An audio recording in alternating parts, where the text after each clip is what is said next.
वो रात मेरी जिंदगी की सबसे तकलीफदा रात थी।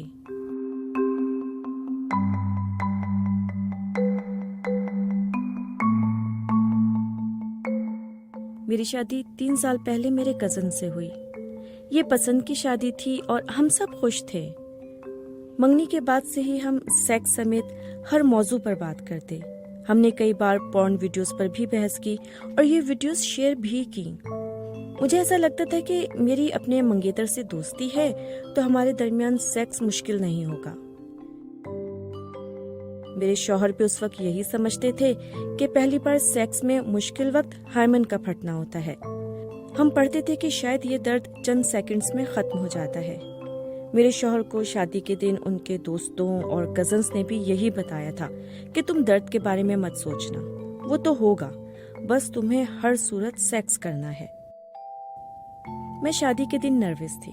ये सब कुछ मिलकर मुझे थका रहा था और मैं चाहती थी कि सब जल्दी खत्म हो जाए।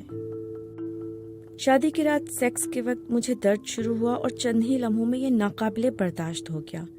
अब मैं अपने शौहर को रोकती रही। मैंने चीखना शुरू कर दिया। हमने देखा कि मुझे बहुत ज्यादा ब्लीडिंग हो रही है। हमने इंतजार किया मगर दर्द खत्म हुआ, ना ही ब्लीडिंग। खून इस कदर बह रहा था कि मुझे अस्पताल जाना पड़ा।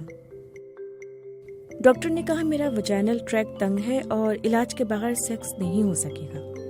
डॉक्टर ने कुछ स्कैन और अंदरूनी अल्ट्रासाउंड करने के बाद बताया कि मेरे हाइमन टिश्यूज भी मोटे हैं। मैं बहुत शर्मिंदा थी और मुझे लग रहा था कि मेरी वजह से फैमिली की बेइज्जती हुई है। खानदान में सभी को ये बात पता चल गई थी, लेकिन मेरे शौहर और सास ने समझाया कि ये मेरा कसूर नहीं है।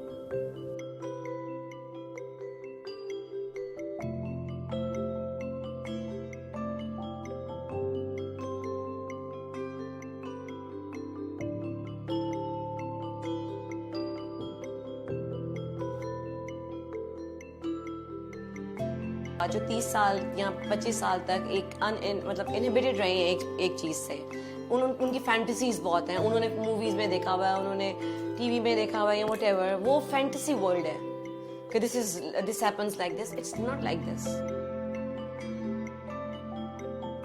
फीमेल जेनिटल ट्रैक है, इंटरकोर्स के लिए उसको ग्रेजुअली डायलिटेशन चाहिए। फोर्सिबली अगर इंटरकोर्स होगा तो फीमेल ट्रैक में टीयर्स आ जाते हैं and which are really irregular and they are very very painful, और स्टिचिंग करनी पड़ती है और फिर स्कार्स रह जाती हैं। आइंदा लाइफ के लिए बहुत प्रॉब्लम्स आ जाती हैं फीमेल के लिए। मेल में इरेक्टाइल डिसफंक्शन आता है, इरेक्शन नहीं होती तो इंटरकोर्स नहीं होता, प्रीमेच्योर इजैकुलेशन होती है तो भी इंटरकोर्स नहीं होता। फीमेल में एक पेन का फियर है, पेन का फियर जो है वो मेल नहीं दूर करना उसका। It's a bit painful, but अगर आप मेंटली एक दूसरे के साथ सेटल्ड हैं तो हो जाता है। और अगर जरूरत से ज्यादा है then you should consult a doctor.